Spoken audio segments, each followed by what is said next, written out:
গত বৃহস্পতিবার Barrackpore fishery gate এলাকায় ৮১ নম্বর রুটের বাসে ধাক্কায় মৃত্যু হয় ৭০ ঊর্ধ্ব সুশীল সিং নামের এক ব্যক্তির।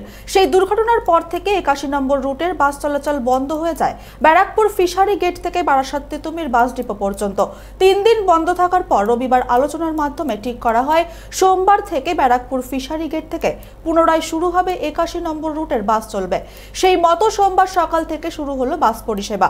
নির্দিষ্ট বেশ কিছু শর্তের পরিপ্রেক্ষিতে যেখানে ফিশারি গেট এলাকায় স্থানীয় বাসিন্দাদের দাবি মেনে অল্প সংখ্যক বাস রাখা হবে। এর পাশাপাশি বাস ঘোরানোর সময় বাসের একজন সহযোগী বাস ঘোরাতে সাহায্য করবেন। এর পাশাপাশি বাসের ধাক্কায় মৃত সুশীল সিং এর পরিবারকে আর্থিক সাহায্য করা হবে। সংবাদ মাধ্যমের মুখোমুখি হয়ে এমন কথা জানালেন উত্তর ব্যারাকপুর পৌরসভার পৌর পরিষদ সদস্য সঞ্জীব সিং। বন্ধ হওয়ার কোনো কারণ ছিল না, ঠিক আছে। যেদিনকে অসুবিধা অ্যাক্সিডেন্টটা হয়েছিল সেদিনকে বা তারপরে নিয়ে বডি পণ্যহানি আমি যা জানতে পারলাম বাস মালিকরা নিজেরাই বন্ধ রেখেছিল। কেউ বা কোনো ব্যক্তি বা কোনো সংগঠন কোনোভাবে বাস বন্ধ করেনি। তা কালকে আমরা আলোচনায় বসছিলাম, কালকে আলোচনায় সব ঠিকঠাক হয়ে গেছে। আজকে থেকে গাড়ি চলার কথা, মনে হয় সকাল থেকে গাড়ি চলছে। কথা বলতে কিছু না, যাতে যার অ্যাক্সিডেন্টে তার পরিবারকে কিছু ক্ষতি করার।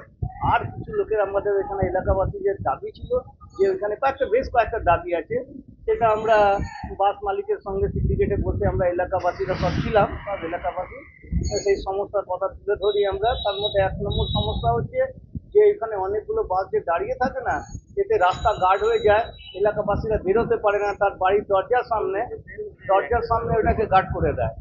আর এতে অনেক যে কোনো মুহূর্তে একটা অঘটন ঘটার সম্ভাবনা থাকে।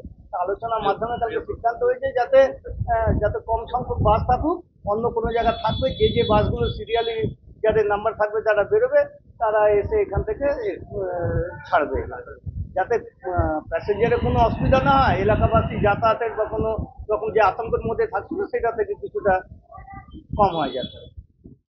ব্যারাকপুর থেকে সৈকত গাঙ্গুলের রিপোর্ট, চ্যানেল 24/7।